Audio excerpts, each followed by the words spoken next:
Dear students, നമുക്കിനി അടുത്ത പഠിക്കാനുള്ള ടോപ്പിക്ക് സെൽ സിഗ്നലിംഗ് ആണ്. സെൽ സിഗ്നലിങ്ങിൽ നമുക്ക് റിസപ്റ്റേഴ്സിനെ പറ്റിയാണ് ഫസ്റ്റ് പഠിക്കാനുള്ളത്. ഇന്ന് നമ്മൾ പഠിക്കാൻ പോകുന്നത് റിസപ്റ്റേഴ്സിൽ വരുന്ന ജി പ്രോട്ടീൻ കപ്പിൾഡ് റിസപ്റ്റേഴ്സിനെ പറ്റിയാണ്. ജി പ്രോട്ടീൻ കപ്പിൾഡ് റിസപ്റ്റേഴ്സിൻ്റെ മറ്റൊരു പേരാണ് GPCRS.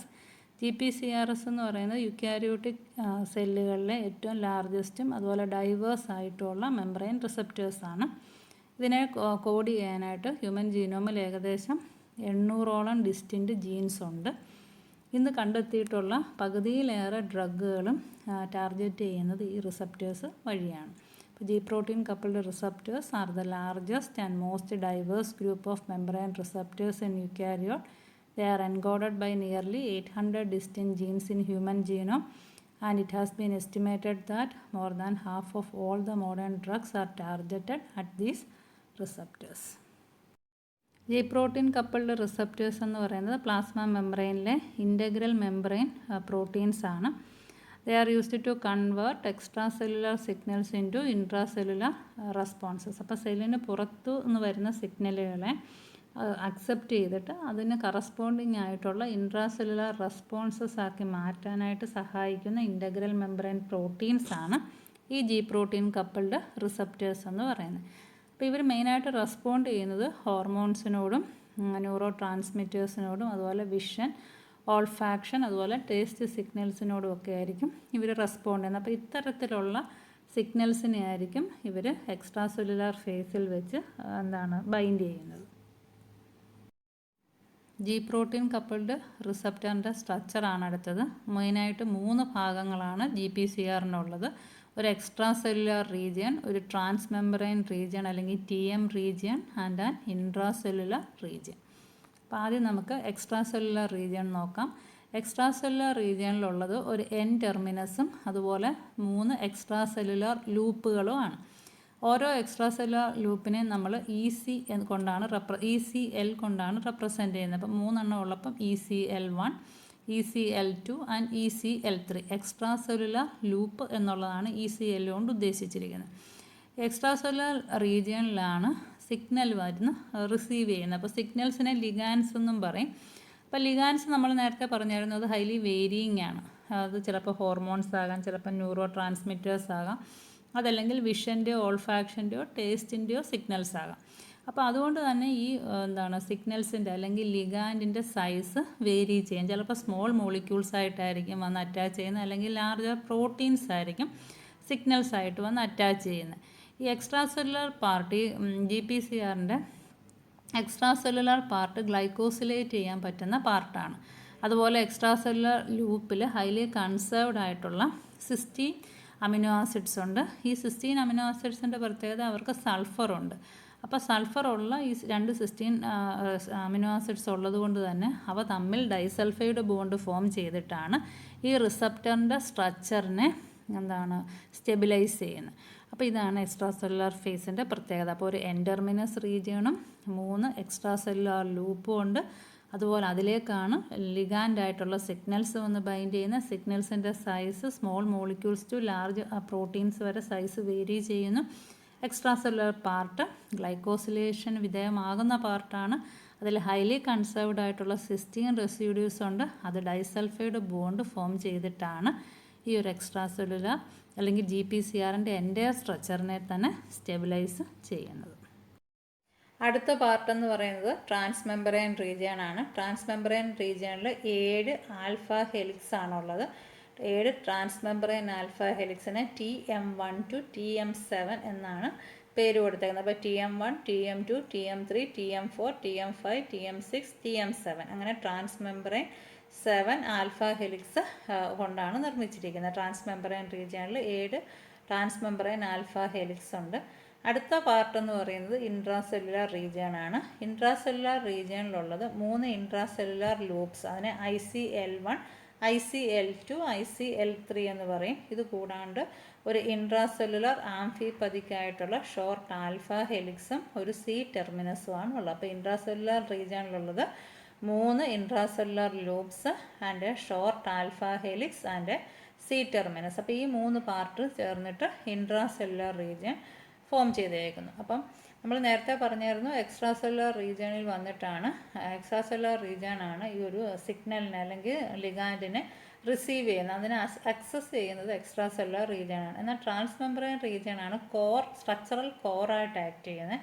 അതിലേക്ക് വന്നിട്ടാണ് ലിഗാൻഡ് കറക്റ്റായിട്ട് ബൈൻഡ് ചെയ്യുന്നത്. അപ്പോൾ അത് ബൈൻഡ് ചെയ്യുന്നതിനനുസരിച്ച് അതൊരു കൺഫർമേഷണൽ ചേഞ്ച് സെല്ലിനകത്തേക്ക് ട്രാൻസ്ഡ്യൂസ് ചെയ്യിക്കുന്നത് ഈ ഒരു ട്രാൻസ്മെംബ്രെയിൻ റീജിയനാണ്. അപ്പോൾ ട്രാൻസ്മെംബ്രെയിൻ റീജിയനിൽ വന്ന് ബൈൻഡ് ചെയ്യുന്ന ആ ഒരു സിഗ്നലിനനുസരിച്ച് അല്ലെങ്കിൽ ലിഗാൻഡിനനുസരിച്ച് കറസ്പോണ്ടിങ് ആയിട്ടുള്ള ഒരു കൺഫർമേഷണൽ ചേഞ്ച് ഇൻട്രാസെല്ലുലാർ റീജിയനിലേക്ക് ട്രാൻസ്ഡ്യൂസ് ചെയ്യിക്കുന്ന റോളാണ് ട്രാൻസ്മെംബ്രെയിൻ റീജിയനിലുള്ളത്.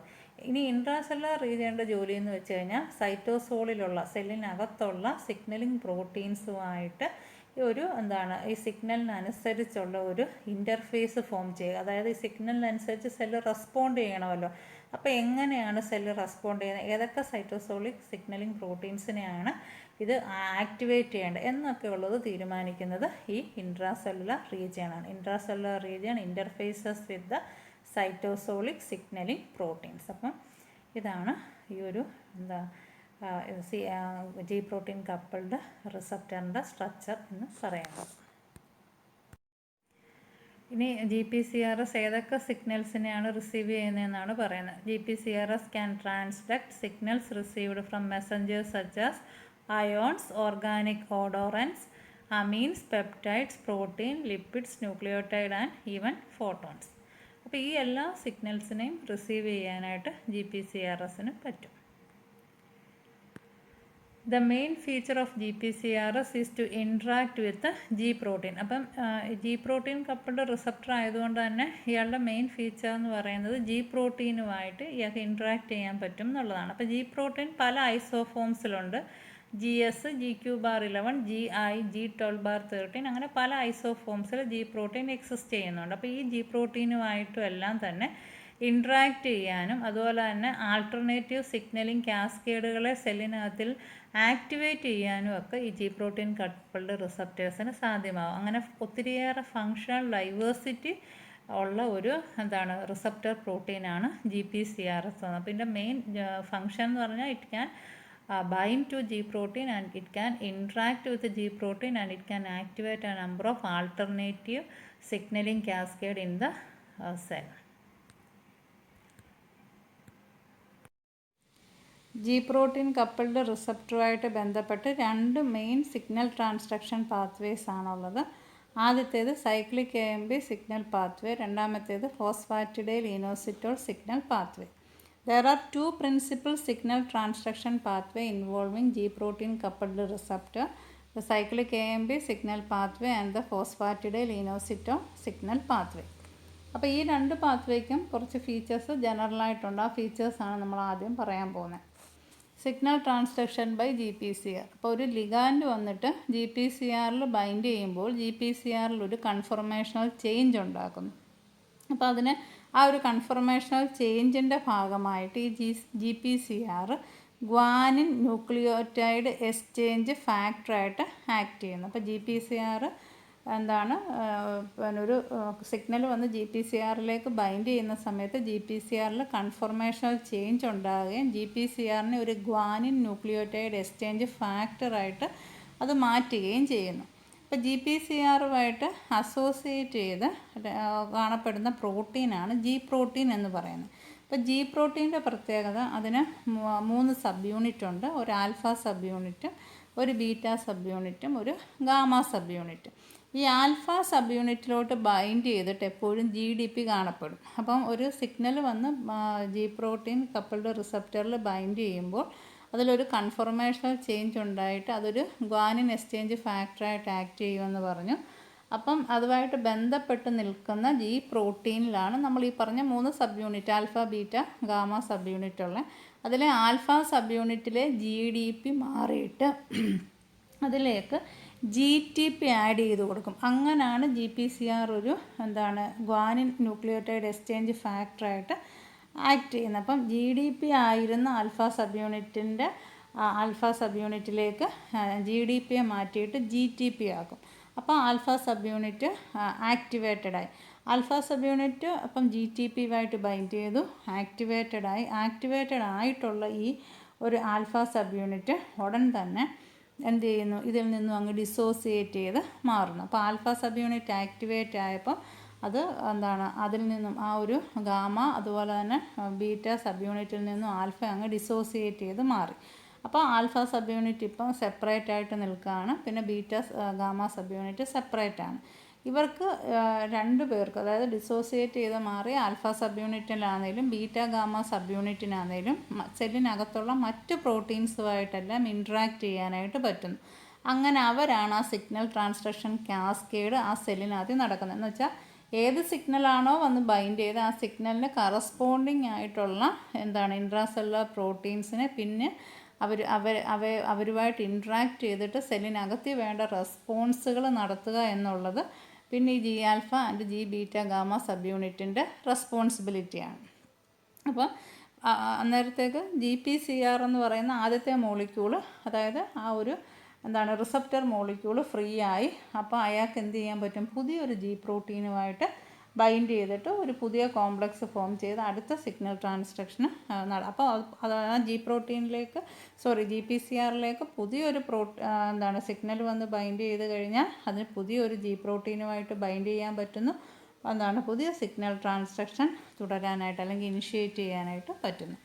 ഇതാണ് ജനറലായിട്ടുള്ള സിഗ്നൽ ട്രാൻസ്ഡക്ഷൻ ബൈ GPCR എന്ന് പറയുന്നത്. നമ്മൾ ഇപ്പോൾ പറഞ്ഞതിൻ്റെ കണ്ടിന്യൂഷനായിട്ടാണ് സൈക്ലിക് AMP സിഗ്നൽ പാത്വേ പറയുന്നത്. സൈക്ലിക് AMP സിഗ്നൽ പാത്വേ നമ്മൾ സൈക്ലിക് AMP ഡിപ്പെൻഡൻറ്റ് പാത്വേ അല്ലെങ്കിൽ CAMP ഡിപ്പെൻഡൻറ്റ് പാത്വേ എന്നും പറയും.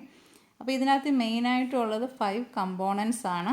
ആദ്യത്തെ കമ്പോണൻ്റ് എന്ന് പറയുന്നത് ഹോർമോൺ റിസപ്റ്ററാണ്.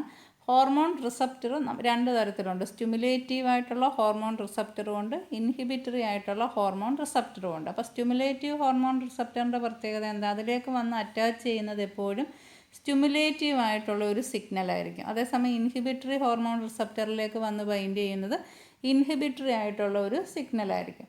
സ്റ്റിമുലേറ്റീവ് ഹോർമോൺ റിസപ്റ്റർ എപ്പോഴും അറ്റാച്ച് ചെയ്തിരിക്കുന്നത് ഒരു സ്റ്റിമുലേറ്റീവ് G പ്രോട്ടീനുമായിട്ടായിരിക്കും, സ്റ്റിമുലേറ്റീവ് റെഗുലേറ്റീവ് G പ്രോട്ടീനുമായിട്ടായിരിക്കും. അതേസമയം ഇൻഹിബിറ്ററി ആയിട്ടുള്ള ഒരു റിസപ്റ്റർ ആണെങ്കിൽ അതെപ്പോഴും ബൈൻഡ് ചെയ്തിരിക്കുന്ന ഇൻഹിബിറ്ററി റെഗുലേറ്റീവ് G പ്രോട്ടീനുമായിട്ടായിരിക്കും. ഇനി അടുത്ത കമ്പോണൻ്റ് എന്ന് പറയുന്നത് അഡിനൈൽ സൈക്ലേസ് എന്ന് പറയുന്ന എൻസൈമാണ്. മറ്റൊരു കമ്പോണൻ്റ് പ്രോട്ടീൻ കൈനേസ് A എന്ന് പറയുന്ന എൻസൈമും. ലാസ്റ്റ് കമ്പോണൻ്റ് എന്ന് പറഞ്ഞാൽ സൈക്ലിക് AMP ഫോസ്ഫോഡയസ്റ്ററേസ് എന്ന് പറയുന്ന എൻസൈമാണ്. അപ്പോൾ ഇത്രയാണ് ഒരു സൈക്ലിക് AMP ഡിപ്പെൻഡൻറ്റ് പാത്വേയിലെ കമ്പോണൻസ് എന്ന് പറയുന്നത്. ഇനി ഒരു സ്റ്റിമുലേറ്റീവ് ഹോർമോൺ റിസപ്റ്ററിലേക്ക് ഒരു സ്റ്റിമുലേഷൻ ആയിട്ടുള്ള ഒരു സിഗ്നൽ അല്ലെങ്കിൽ സ്റ്റിമുലേറ്റീവ് സിഗ്നൽ വന്ന് ബൈൻഡ് ചെയ്ത് കഴിഞ്ഞാൽ അതുമായിട്ട് അറ്റാച്ച് ചെയ്തിരിക്കുന്ന G പ്രോട്ടീൻ, അതായത് stimulative regulative G protein activate ആകുകയും അതിൻ്റെ ആൽഫ സബ് യൂണിറ്റിൽ GTP ആഡ് ചെയ്യുന്നത് മൂലം ആ ആൽഫ സബ് യൂണിറ്റ് ആക്ടിവേറ്റ് ആകുകയും ആൽഫ സബ് യൂണിറ്റ് അതിൽ നിന്നും വിട്ടുമാറുകയും ആൽഫ സബ് യൂണിറ്റും ഗാമയും ബീറ്റയും കൂടെ ചേർന്നിട്ട് ആ സെല്ലിനകത്തെ മറ്റുള്ള എൻസൈം ആക്ടിവിറ്റി, അതായത് ഏത് പ്രോസസ്സാണോ ത്വരിതപ്പെടുത്തേണ്ടത്, നമുക്കിവിടെ വന്ന് ബൈൻഡ് ചെയ്തേക്കുന്ന സിഗ്നൽ എന്ന് പറയുന്നത് എന്താണ്, സ്റ്റിമുലേറ്റീവ് സിഗ്നലാണ്. അപ്പോൾ ഏത് പ്രോസസ്സിനെയാണോ സ്റ്റിമുലേറ്റ് ചെയ്യേണ്ടത് അതിൻ്റെ കറസ്പോണ്ടിങ് ആയിട്ടുള്ള എൻസൈംസിൻ്റെ ആക്ടിവിറ്റി എൻഹാൻസ് ചെയ്യുകയും സെല്ലുലാർ മെറ്റബോളിസം എൻഹാൻസ് ചെയ്യുകയും ഒക്കെ ചെയ്യും. എന്നാൽ ഒരു ഇൻഹിബിറ്ററി റിസപ്റ്ററിലേക്ക് ഒരു ഇൻഹിബിറ്ററി സിഗ്നലാണ് വന്ന് ബൈൻഡ് ചെയ്യുന്നതെങ്കിൽ ഇൻഹിബിറ്ററി റിസപ്റ്ററുമായിട്ട് അറ്റാച്ച് ചെയ്തിരിക്കുന്ന inhibitory regulative G protein activate ആകുകയും അതിൻ്റെ ആൽഫ സബ് യൂണിറ്റിൽ GTP വന്ന് അറ്റാച്ച് ചെയ്യുകയും ആ GTP വിത്ത് ആൽഫ സബ് യൂണിറ്റ് അതിൽ നിന്ന് ഡിസോസിയേറ്റ് ചെയ്യുകയും ആൽഫ സബ് യൂണിറ്റും അതുപോലെ ബീറ്റ ഗാമ സബ് യൂണിറ്റും കൂടെ ചേർന്നിട്ട് ഏത് ആക്ടിവിറ്റിയാണോ ഏത് പ്രോസസ്സിനെയാണോ കുറയ്ക്കേണ്ടത് അതിൻ്റെ എൻസൈമിൻ്റെ ആക്ടിവിറ്റി ഡിക്രീസ് ചെയ്യുന്നു അല്ലെങ്കിൽ ഇൻഹിബിറ്റ് ചെയ്യുകയും മറ്റുള്ള ഇൻട്രാസെല്ലുലാർ മെറ്റബോളിസത്തിനെ കറസ്പോണ്ടിങ് ആയിട്ട് ഇതുമായിട്ട് ബന്ധപ്പെട്ട കുറയ്ക്കേണ്ട പ്രോസസ്സുകൾ വല്ലതും ഉണ്ടെങ്കിൽ അതിനെ കുറയ്ക്കുകയും ചെയ്യുന്നു. അങ്ങനെയാണ് സൈക്ലിക് AMP സിഗ്നൽ പാത്വേ ഈ കമ്പോണൻസ് ഒക്കെ കൂടെ വർക്ക് ചെയ്തിട്ട് ഈ ഒരു രീതിയിലാണ് ആക്ടിവേറ്റ് ചെയ്യുന്നത്. ഇനി CAMP സിഗ്നൽ പാത്വേയിലെ അടുത്ത കമ്പോണൻ്റാണ് അഡിനൈൽ സൈക്ലേസ് എന്ന് പറയുന്നത്. അഡിനൈൽ സൈക്ലേസ് എന്ന് പറയുന്നത് ഒരു ട്രാൻസ്മെംബ്രെയിൻ ഗ്ലൈക്കോ പ്രോട്ടീനാണ്. ഈ ട്രാൻസ്മെംബ്രെയിൻ ഗ്ലൈക്കോപ്രോട്ടീൻ്റെ ജോലി എന്ന് പറഞ്ഞാൽ അത് കാറ്റലൈസ് ചെയ്യുന്നു, ATP കൺവേർട്ട് ചെയ്തിട്ട് സൈക്ലിക് AMP ആക്കാൻ ആയിട്ട് സഹായിക്കുന്ന എൻസൈമാണ് അഡിനൈൽ സൈക്ലേസ് എന്ന് പറയുന്ന ട്രാൻസ്മെംബ്രെയിൻ ഗ്ലൈക്കോപ്രോട്ടീൻ.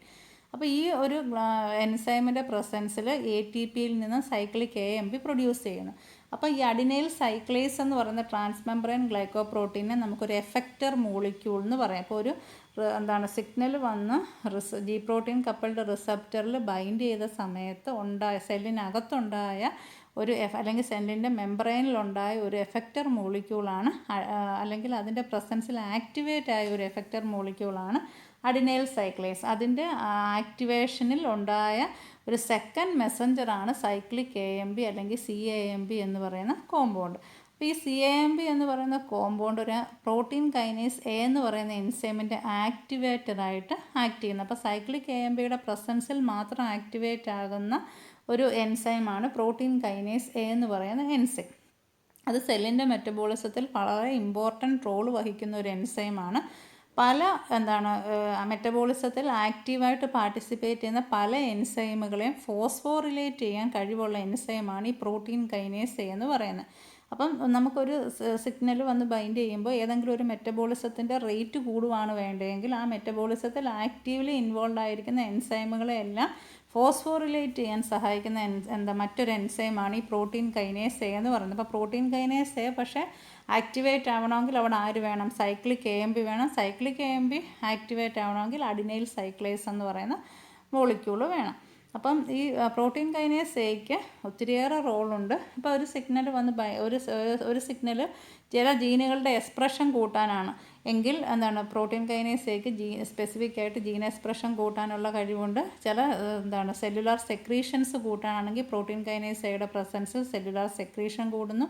ചില സിഗ്നൽ സെല്ലിനകത്തിലെ മെംബ്രെയിൻ്റെ പെർമിബിലിറ്റി കൂടാനാണ്. മറ്റ് പല മോളിക്യൂൾസും സെല്ലിനകത്തേക്ക് കടത്തി വിടാനുള്ള സിഗ്നലാണ് വന്ന് ബൈൻഡ് ചെയ്യുന്നെങ്കിൽ പ്രോട്ടീൻ കൈനേസ് Aയുടെ ഇൻഫ്ലുവൻസിൽ അവിടെ സെല്ലിൻ്റെ പെർമിബിലിറ്റി അല്ലെങ്കിൽ മെംബ്രെയിൻ്റെ പെർമിബിലിറ്റി കൂടുകയായിരിക്കും ചെയ്യുന്നത്. അപ്പം എന്താണോ സിഗ്നൽ അതിനനുസരിച്ചുള്ള കറസ്പോണ്ടിങ് ഫംഗ്ഷൻ ആയിരിക്കും പ്രോട്ടീൻ കൈനേസ് ചെയ്യുന്നത്. അപ്പോൾ പ്രോട്ടീൻ കൈനേസ് മെയിനായിട്ടും റെഗുലേറ്റ് ചെയ്യുന്നത് ജീൻ എക്സ്പ്രഷനെ, അതുപോലെ സെല്ലുലാർ സെക്രീഷനെ, മെംബ്രെയിൻ പെർമിബിലിറ്റിയൊക്കെയാണ്. ഇനി ഈ പ്രോട്ടീൻ കൈനേസ് എൻസൈമിന് രണ്ട് പോർഷൻസ് ആണുള്ളത്. രണ്ട് കാറ്റലിറ്റിക് സബ് യൂണിറ്റും ഉണ്ട്, രണ്ട് റെഗുലേറ്ററി സബ് യൂണിറ്റും ഉണ്ട്. സൈക്ലിക് AMPയുടെ പ്രസൻസിൽ മാത്രമാണ് ഈ കോംപ്ലക്സ് ആക്റ്റീവ് ആവുന്നത്. സൈക്ലിക് AMP ഇല്ലെങ്കിൽ ഈ കോംപ്ലക്സ് ഇനാക്റ്റീവാണ്. അപ്പോൾ ഈ സൈക്ലിക് AMP വന്ന് ഈ റെഗുലേറ്ററി സബ് യൂണിറ്റിൽ ബൈൻഡ് ചെയ്യുമ്പോൾ ഇതിൻ്റെ കൺഫോർമേഷൻ ചേഞ്ച് ആകുകയും ഈ റെഗുലേറ്ററി സബ് യൂണിറ്റ് ഡിസോസിയേറ്റ് ചെയ്ത് മാറിയിട്ടാണ് ഈ പ്രോട്ടീൻ കൈനേസ് A ആക്ടിവേറ്റ് ആയിട്ട് പല ബയോളജിക്കൽ ഫങ്ഷൻസും നിർവഹിക്കുന്നത്. അപ്പോൾ സൈക്ലിക് AMP ഇല്ലയെന്നുണ്ടെങ്കിൽ ഈ റെഗുലേറ്ററി സബ് യൂണിറ്റ് ഡിസോസിയേറ്റ് ചെയ്ത് മാറുന്നില്ല, അന്നേരം അവിടെ യാതൊരു ബയോളജിക്കൽ എഫക്ട്സും സംഭവിക്കുന്നില്ല. അപ്പോൾ ഈ ഒരു സൈക്ലിക് AMP ഡീഗ്രേഡ് ചെയ്യണം. അതായത് ഇനി ഈ ഒരു പ്രോട്ടീൻ കൈനേസ് Aയുടെ ആക്ടിവിറ്റിക്ക് ആവശ്യമില്ല, ആവശ്യത്തിനുള്ള ജീൻ എക്സ്പ്രഷൻ ഉണ്ടായി അല്ലെങ്കിൽ ആവശ്യത്തിനുള്ള സെൽ സെക്രീഷൻ നടന്നു, ഇനി ഈ സിഗ്നൽ വേണ്ട എന്നുണ്ടെങ്കിൽ അവിടെ സൈക്ലിക് AMPയുടെ പ്രൊഡക്ഷൻ കുറയ്ക്കണം, അല്ലെങ്കിൽ സൈക്ലിക് AMP ഡീഗ്രേഡ് ചെയ്ത് കളഞ്ഞാൽ മാത്രമേ പ്രോട്ടീൻ കൈനേസിൻ്റെ ആ ഒരു ആക്ടിവിറ്റി കുറയ്ക്കാനൊക്കത്തുള്ളൂ. അപ്പോൾ അതിന് സഹായിക്കുന്ന എൻസൈമാണ് ലാസ്റ്റ് കമ്പോണൻ്റ് ആയിട്ടുള്ള സൈക്ലിക് AMP അല്ലെങ്കിൽ CAMP ഫോസ്ഫോഡയസ്റ്ററേസ് എന്ന് പറയുന്ന എൻസൈം. അപ്പോൾ cyclic AMP phosphodiesterase which is an enzyme that degrade cyclic AMP. അപ്പോൾ സെക്കൻഡ് മെസ്സഞ്ചർ ആയിട്ടുള്ള സൈക്ലിക് AMP ഡീഗ്രേഡ് ചെയ്തിട്ട് അത് 5' എന്ന് പറയുന്നൊരു കോമ്പൗണ്ടാക്കി മാറ്റുന്നു. അങ്ങനെ പ്രോട്ടീൻ കൈനേസ് Aയുടെ ഒരു ആക്ടിവിറ്റി ഇൻഹിബിറ്റ് ചെയ്യുന്നു അല്ലെങ്കിൽ ഇനാക്ടിവേറ്റ് ചെയ്യുന്നു. അപ്പോൾ അതിന് സഹായിക്കുന്ന എൻസൈമാണ് സൈക്ലിക് AMP ഫോസ്ഫോഡയസ്റ്ററേസ് എന്ന് പറയുന്നത്. അപ്പം ഈ സിഗ്നൽസിൻ്റെ ആക്ടിവിറ്റി ടെർമിനേറ്റ് ചെയ്യാനായിട്ട് സഹായിക്കുന്ന കമ്പോണൻ്റാണ് സൈക്ലിക് AMP ഫോസ്ഫോഡയസ്റ്ററേസ്. അത് സൈക്ലിക് AMP ഡീഗ്രേഡ് ചെയ്തിട്ട് 5' ആക്കി മാറ്റി പ്രോട്ടീൻ കൈനേസ് Aയുടെ ആക്ടിവിറ്റി ഇനാക്ടിവേറ്റ് ചെയ്യുന്നു. ജി പ്രോട്ടീൻ കപ്പിൾഡ് റിസപ്റ്ററിലെ സെക്കൻഡ് സിഗ്നൽ ട്രാൻസ്ഡക്ഷൻ പാത്വേ ആണ് ഫോസ്ഫാറ്റിഡൈൽ ഇനോസിറ്റോൾ സിഗ്നൽ പാത്വേ എന്ന് പറയുന്നത്. അപ്പോൾ ഇവിടുത്തെ എൻസൈം എന്ന് പറയുന്നത് ഫോസ്ഫോലിപ്പേസ് C എന്ന് പറയുന്ന പ്ലാസ്മ മെംബ്രെയിനിൽ കാണപ്പെടുന്ന എൻസൈമാണ്. ഇവിടുത്തെ കോമ്പൗണ്ട് എന്ന് പറയുന്നത് ഫോസ്ഫാറ്റിഡൈൽ ഇനോസിറ്റോൾ 4,5 ബിസ്ഫോസ്ഫേറ്റ് എന്ന് പറയുന്ന ഒരു കോമ്പൗണ്ട്. അപ്പോൾ ഈ ഒരു കോമ്പൗണ്ടിന് എന്താണ് വലിയ ഒരു ഹൈഡ്രോളൈസേഷൻ സംഭവിക്കുന്നത് കൊണ്ടാണ് നമ്മൾ ഈ ഒരു പാത്വേ ഫോസ്ഫാറ്റിഡൈൽ ഇനോസിറ്റോൾ സിഗ്നൽ പാത്വേ എന്ന് പറയുന്നത്. അപ്പം ഈ ഒരു പാത്വേ അനുസരിച്ച് ഒരു സിഗ്നൽ വന്നിട്ട് ജി പ്രോട്ടീൻ കപ്പിൾഡ് റിസപ്റ്ററിൽ ബൈൻഡ് ചെയ്ത് കഴിഞ്ഞാൽ ഫോസ്ഫോലിപ്പേസ് സി എന്ന് പറയുന്ന എൻസൈം ആക്ടിവേറ്റ് ആകുകയും ആ എൻസൈം ഈ ഫോസ്ഫാറ്റിഡൈൽ ഇനോസിറ്റോൾ 4,5 ബിസ്ഫോസ്ഫേറ്റ് എന്ന് പറയുന്ന കോമ്പൗണ്ടിനെ ഹൈഡ്രോളൈസ് ചെയ്യുകയും ചെയ്യും. അങ്ങനെ ഹൈഡ്രോളൈസ് ചെയ്യുമ്പോൾ അതിൽ നിന്നും 2 സെക്കൻഡ് മെസ്സഞ്ചേഴ്സ് പ്രൊഡ്യൂസ് ചെയ്യും. ഫസ്റ്റ് പ്രൊഡ്യൂസ് ചെയ്യുന്ന സെക്കൻഡ് മെസ്സഞ്ചറാണ് ഇനോസിറ്റോൾ 1,4,5 ട്രൈഫോസ്ഫേറ്റ്, അതിൻ്റെ പേരാണ് IP3. രണ്ടാമത്തെ സെക്കൻഡ് മെസ്സഞ്ചറാണ് ഡൈഅസൈൽ ഗ്ലിസറോൾ. അപ്പം ഫോസ്ഫാറ്റിഡൈൽ ഇനോസിറ്റോൾ ബിസ്ഫോസ്ഫേറ്റ് എന്ന് പറയുന്ന ഒരു കോമ്പൗണ്ടിൽ അതിന് ഹൈഡ്രോളൈസേഷൻ സംഭവിക്കുമ്പോൾ 2 സെക്കൻഡ് മെസ്സഞ്ചേഴ്സ് പ്രൊഡ്യൂസ് ചെയ്യുന്നത്. അതിൽ first second Messenger inositol 1,4,5 triphosphate അല്ലെങ്കിൽ IP3. ഈ IP3 എന്ന് പറയുന്ന സെക്കൻഡ് മെസ്സഞ്ചർ പോയിട്ട് എൻഡോപ്ലാസ്മിക് റെറ്റിക്കുലത്തിൻ്റെയും അതുപോലെ തന്നെ മൈറ്റോകോൺട്രിയയുടെയും പ്ലാസ്മ മെംബ്രെയിനിലുള്ള IP3 റിസപ്റ്ററിലേക്ക് ബൈൻഡ് ചെയ്യും. അപ്പോൾ IP3 പോയിട്ട് IP3 റിസപ്റ്ററിൽ ബൈൻഡ് ചെയ്യുമ്പോൾ അവിടെ കാൽസ്യം ചാനൽസ് ഓപ്പൺ ചെയ്യാനായിട്ട് കാരണമാകുന്നു. അപ്പോൾ എൻഡോപ്ലാസ്മിക് റെറ്റിക്കുലത്തിലും അതുപോലെ തന്നെ മൈറ്റോകോൺട്രിയയിലുമുള്ള കാൽസ്യം ചാനൽസ്, അതിൻ്റെ പ്ലാസ്മ മെംബ്രെയിനിലുള്ള കാൽസ്യം ചാനൽസ് ഓപ്പൺ ചെയ്തുകൊണ്ടാണ് IP3 എന്ന് പറയുന്ന സെക്കൻഡ് മെസ്സഞ്ചർ സെല്ലിലെ റെസ്പോൺസുകൾ കാരണമാകുന്നത് അല്ലെങ്കിൽ റെസ്പോൺസുകൾക്ക് തുടക്കമിടുന്നത്. ഇനി ഡൈഅസൈൽ ഗ്ലിസറോൾ എന്ന് പറയുന്ന second Messenger protein kinase C എന്ന് പറയുന്ന എൻസൈമിനെ ആക്ടിവേറ്റ് ആക്കും. പ്രോട്ടീൻ കൈനേസ് സിയുടെ ഫംഗ്ഷനും ഫോസ്ഫോറിലേഷൻ തന്നെയാണ്. അത് സെല്ലിനകത്തിലുള്ള കാറ്റലിറ്റിക് ആക്ടിവിറ്റീസ് ഉള്ള പല പ്രോട്ടീൻസുകളെ ഫോസ്ഫോറിലേറ്റ് ചെയ്തിട്ട് പല സെല്ലുലാർ റെസ്പോൺസുകൾക്കും കാരണമാകുന്നു. ഇതാണ് ഫോസ്ഫാറ്റിഡൈൽ ഇനോസിറ്റോൾ പാത്വേ എന്ന് പറയുന്നത്.